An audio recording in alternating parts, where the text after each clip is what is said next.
I'm Ellen Jones and I work for Siegel Services, and today we're going to learn how to care for dogs. This is Skip and this is Biddy, and let's get started. Out you go! Out! Out! Out! Skip and Biddy have a safe place where they can go out and go to the bathroom. It's a fenced-in yard. If you don't have a fenced-in yard, then you're going to need to walk them. The first thing you need is a safe and secure area where the dogs can go to the bathroom without fear of them running away or something coming into the yard. We have a fenced-in yard and they have their own doggy door. However, if you don't have a fenced-in yard, then you have to walk your dog. We do walk Biddy and Skip, but they also can go out on their own. As you can see, they have a little ramp that leads down into the yard, and that's where they go when they have to go pee. Sometimes we have to encourage them to go. Go on. Get.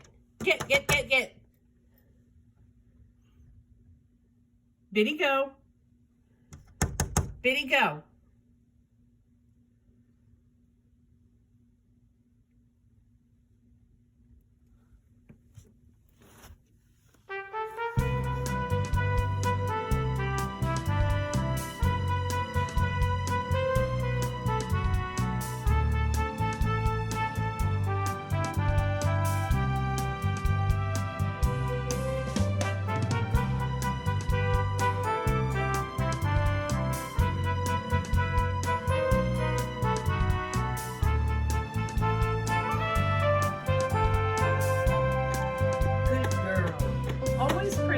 When they're done and they've done what you asked them to do.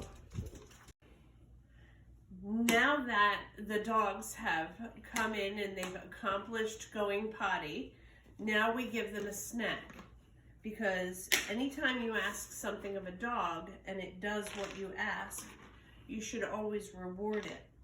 That way, the next time you ask that dog to do something, it will think if it does it, then it's going to get a reward. We use these little milk bones.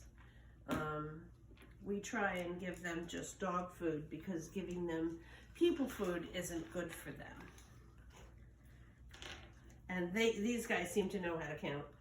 There you go. You've got your 3. Okay, everyone. And now we're going to walk the dogs, because dogs need exercise like people do every single day.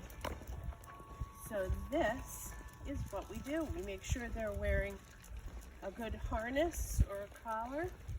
We have our leads hooked up to them so that they stay with us and they don't run off. And we're going to walk.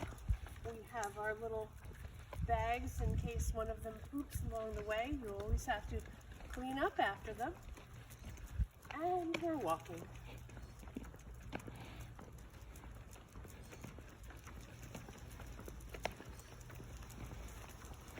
Make sure that you keep them on the side of the road so that you don't get in the way of any traffic. And you let them sniff and do their thing.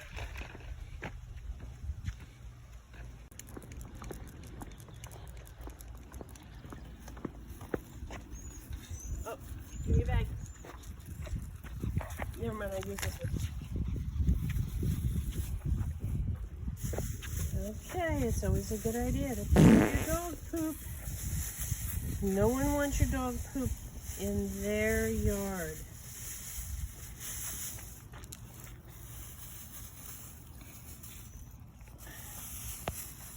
Okay.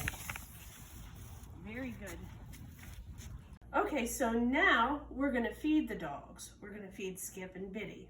And I feed Skip and Biddy in different places because Biddy, when she's done her meal, she will push Skip out of his bowl and eat his too. So we kind of have to keep them separated. So if you have more than one dog, that's something to consider.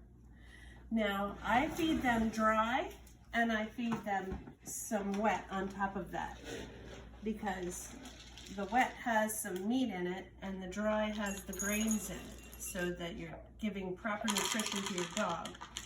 Some people feed them twice a day. I feed mine once a day because they're just not interested in eating a full meal in the morning, so it's kind of a waste of food.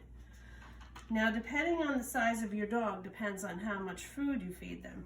Skip, this is Skip's bowl, he gets a little bit more, and Biddy, this is Biddy's bowl, she gets a little bit less because she's a little bit smaller. And then I am going to just put a little bit of the wet in on top of that, and a little bit more on Skip's. Kind of stir it up a little, and I'm going to put a lid on this and put it in the refrigerator. I am also going to refresh their water a little bit. I'll change that once a day, but right now I just want to fill it up so that they have enough to go along with their meal. Dogs should have fresh water every single day. So there's Skip's. Then we're going to come in here and we are going to give Biddy hers. And then we are going to move the gate so that she can't get out until Skip is done. And that's it. It's always good to love on your dog and let your dog love on you. There's no greater love than a love that a dog has, because no matter what, you're his person. Well, that's our lesson for today, and we'll see you next time. Bye.